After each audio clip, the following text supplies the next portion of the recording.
So every so often, I get emails from people asking me, hey, GTL, is the boycott on the US still effective?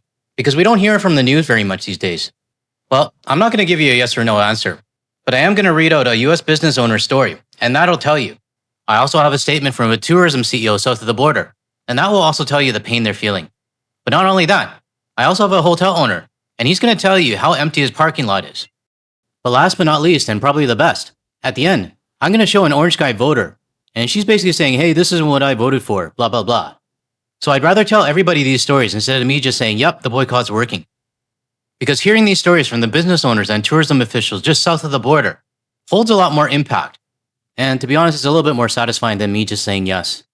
So in this video, I'm going to get into an article from The Guardian, and it's titled, Canadians Don't Want to Come Here Anymore. Anger over Orange Guy Squeezes US Border Businesses.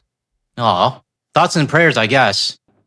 But before I get into this article, I just want to remind everybody that after this video, probably about an hour and a half after it's being published, Josh from the Enemy From Within channel and I will be having a live stream. I know it's a little bit short notice, but we had to kind of make sure that our schedules were like aligned and stuff. But it's going to be starting at 8 a.m. Pacific time and 11 a.m. Eastern time.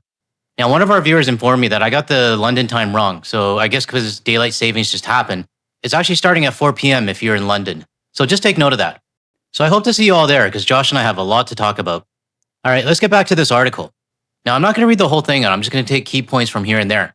But if you want to read the whole thing, the link will be in the description of the video. Now, to set up where the article takes place, everyone that you're going to hear from is from Lewiston, New York. And I guess it's 20 minutes north of Niagara Falls. And I'm pretty sure there's got to be at least a few people within the GTL community who used to visit Lewiston, New York. And just recently, they made the tough decision to stop advertising to Canadians entirely and instead focus on luring Americans from other states. Our dollars are so limited, John Percy, Destination Niagara Chief Executive said. They are important to us, but we have to concentrate on trying to bring visitors in. Niagara Falls has heavily relied on Canadian day trippers and weekend shoppers, particularly outside of the tour season. A favorable foreign exchange rate and much lower sales tax meant Canadians would cross the border regularly for cheaper essentials like milk, bread, and gas, as well as go shopping for US branded stores. Now, this next paragraph, I actually didn't know it was a thing, but it was in the 90s, so I was like in my early teens, I guess. Clothes shopping across the line was so popular in the 90s that Percy recalls putting donation bins in mall parking lots to gather Canadians' cast-offs. They would come over and change clothes, literally in the parking lot, and dump their clothes and drive away with new clothes in their car and the suitcase, with tags pulled off. Now, a question, did anyone actually do this in the 90s or during their cross-border shopping?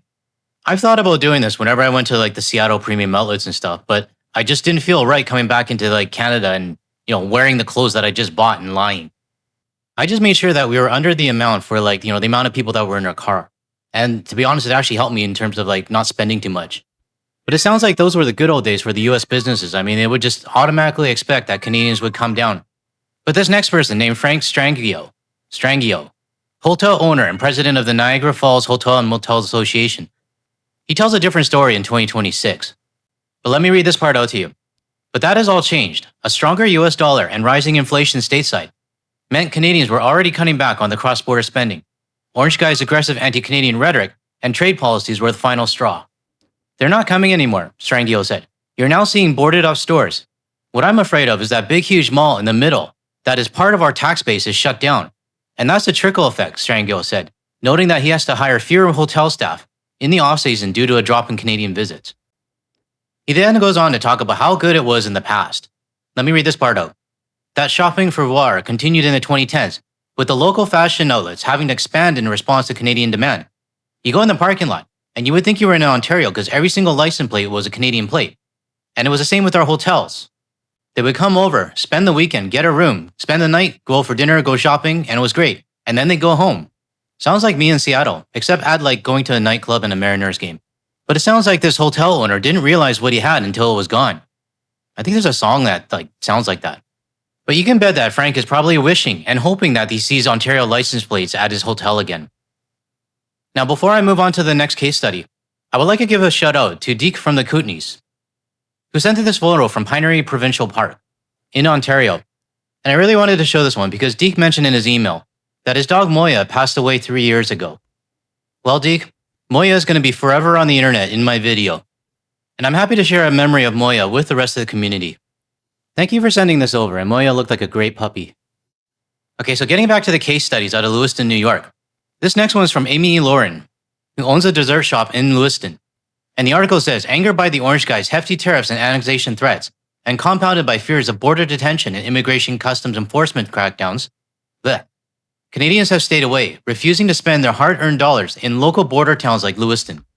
She goes on to say, all of our sales on the strip have gone way down. That has personally led to a 30% drop in revenue at her bakery, forcing the 41-year-old to cut spending, both at work and at home. Especially as a single mom, it's very tough. Now, I understand that it's going to be totally tough for a single mom, but I'm glad your anger is directed at the Orange Guy, and not the Canadians saying that we're the problem. But unfortunately, there's not much that Canadians are going to do to help. Now, this next one is about an antique seller in Lewiston. Let me read it out. Lewiston's once bustling antique sellers are also suffering. Judy, a 73-year-old former teacher who co-owns Antiques to Chic with 8 other enthusiasts, is losing hope that sales, which dropped about 20% last year, might rebound anytime soon. I am angry that the Canadians don't want to come here anymore, and I don't blame them. I was thinking yesterday, I wish I didn't have to live in this country, because I don't like it anymore. I don't like the news that I'm hearing. I don't like the Iran war. It's too much for me to handle. So we just heard 3 case studies of US businesses in Lewiston that used to enjoy taking our money. And if I had to guess, their business model, it probably depends on Canadians spending money. I mean, I wonder how many businesses have expanded because like, hey, we had so many Canadians before, and now they got this big expansion and nobody's going to be there. Now, while I do feel a little bit of sympathy for those that didn't vote for the Orange Guy, there's not much we're going to do about it. And unfortunately, these business owners, the only thing I can suggest is go talk to your president. But I do want to remind everybody on the stats of what we're doing to New York right now. And all of these numbers that I'm showing you right now came out of the Guardian report. 21% drop in Canadians entering New York State in 2025. 300 million fewer Canadians visiting. Did I just say 300 million? 3 million fewer Canadians visits than the year before. 16.3% drop in vehicle crossings in the Buffalo, Niagara area alone. Over 700,000 fewer border crossings in just one zone. 51% of Canadians canceled American trips. And only 9% of Canadians see the US as a trustworthy ally. Now, I would definitely love to see these numbers higher. I mean, I think everybody would. But let's not forget, the numbers that we're seeing right now is causing significant damage to the city of Lewiston and the state of New York. And this is happening right across the border. What? Shh. I'm recording. Okay, she's quiet now. But what I was trying to say is that But what I was trying to say is that it's not just New York that's feeling it. Washington, Montana, New Hampshire, Vermont, every state across the border is feeling this pain. And to be honest, I don't see this changing anytime soon, because even the Democratic Party doesn't understand what's going on. And you can see here a statement from Mr. Chuck Schumer, the angry letter guy, basically saying that tariffs were a dagger aimed at the heart of the upstate New York and at the working families. No, Chuck, it wasn't the tariffs. It was the 51st state rhetoric and the annexation threats. I mean, do I have to write you an angry letter? I mean, one thing I don't understand with the Democratic Party is that obviously enemy number one to the rest of the world is the Orange Guy. But if you want to get other people or other countries on your side, maybe understand what they're going through. I mean, I've been thinking about this scenario for quite a long time in my head. I mean, if the Democrats came right out of the gate when the first 51st state rhetoric was announced or said by the Orange Guy, if they condemned it and kept that pressure on up until now, basically proving that, hey, we don't like what you're doing to Canada or the rest of the world, I think some people around the world might have some sympathy for the Democrats. I mean, I know I would. But in reality, what happened after that is that we get the gaslighting from like Governor Mills and others saying that we're hurting our friends. You had your chance to show your friendship and loyalty to Canada, but instead you chose to gaslight us. What you're underestimating is that us in the North, we're never going to forget this. And we probably will remember this for the rest of our lives.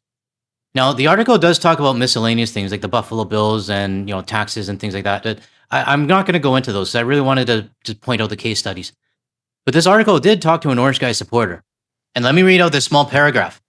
Kathleen Stefik, a 59-year-old Orange Guy supporter, says she personally feels the hostility from Canadians and has curbed her own trips to Canada in response. While she agrees with some of the Orange Guy's policies, including immigration, she acknowledges that the rhetoric about Canada has been damaging. What a jerk. Shut up. Just stop. Be a president. Act like a president.